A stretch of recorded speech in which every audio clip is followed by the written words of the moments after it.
Bonjour. Bienvenue sur Apprends-moi plus. Je suis le TF. Aujourd'hui nous allons parler des techniques d'e-négociation.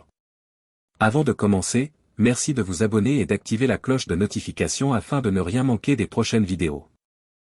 Introduction. Les techniques de la fonction de manager ne seront jamais complètes sans que le manager et même les autres employés soient capables de négocier efficacement. Toute organisation fonctionne bien grâce aux compétences de ses employés. Des compétences en communication aux compétences en négociation, chaque organisation devrait perfectionner ses compétences chez ses employés pour assurer le fonctionnement efficace d'une organisation commerciale. Vous devez comprendre que ces compétences en négociation ne sont pas très difficiles à maîtriser et ne prendront que du temps et quelques démarches prudentes avec l'autre partie pour que vous puissiez conclure une bonne affaire, augmentant ainsi considérablement la productivité des employés. Les étapes de la négociation. La définition la plus précise d'une négociation a été donnée par Richard Shell dans son livre « Bargaining for Advantage », comme un processus de communication interactif qui peut avoir lieu chaque fois que nous voulons quelque chose de quelqu'un d'autre ou qu'une autre personne veut quelque chose de nous. Richard Shell a ensuite décrit le processus de négociation en 4 étapes. 1. Préparation.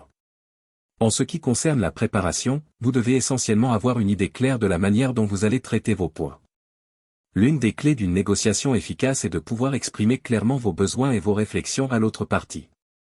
Il est important que vous effectuiez vous-même des recherches sur l'autre partie avant de commencer le processus de négociation. De cette façon, vous pourrez connaître la réputation de l'autre partie et toutes les tactiques connues qu'elle utilise pour essayer d'amener les gens à se mettre d'accord. Vous serez alors bien préparé pour affronter le négociateur en toute confiance. 2. Échange d'informations. Les informations que vous fournissez doivent toujours être bien documentées et doivent être communiquées efficacement. N'ayez pas peur de poser beaucoup de questions. C'est la meilleure façon de comprendre le négociateur et d'envisager l'accord de son point de vue. Si vous avez des doutes, clarifiez-les toujours. 3. Négocier. L'étape de la négociation peut être considérée comme la plus importante des 4 étapes. C'est là que l'essentiel du travail est effectué par les deux parties. C'est là que l'accord proprement dit commencera à prendre forme. Des modalités sont fixées. Négocier n'est jamais facile. Les deux parties devraient apprendre à faire des compromis sur plusieurs aspects pour parvenir à un accord final. Cela signifierait que chaque partie devrait donc renoncer à quelque chose pour en gagner un autre. Il est essentiel que vous ayez toujours l'esprit ouvert et que vous fassiez preuve de tact tout en ne pas trop en dévoiler et en vous contentant de moins. 4. Clôture et engagement. La dernière étape serait celle où les derniers ajustements à l'accord seraient apportés par les parties impliquées, avant de conclure l'accord et de se faire confiance pour que chacune puisse remplir son rôle.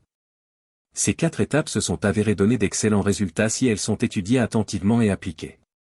De nombreuses organisations utilisent cette stratégie pour aider leurs employés à négocier avec succès.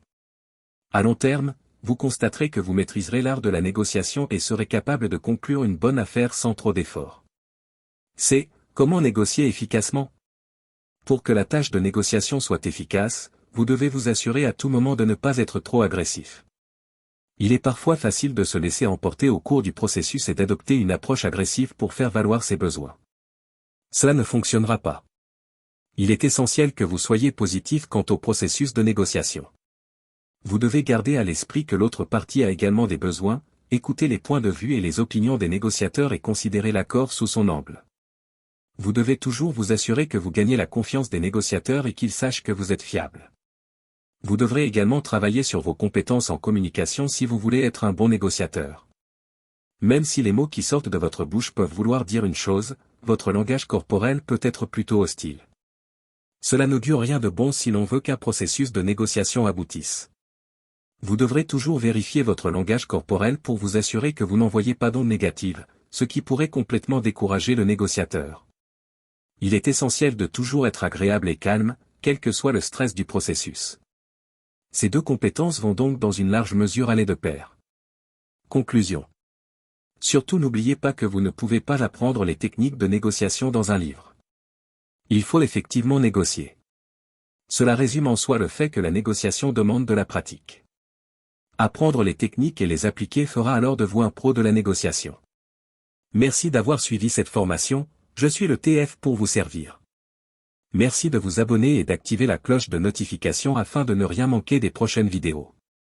Pour plus de formation, visitez notre site apprends-moi plus.org.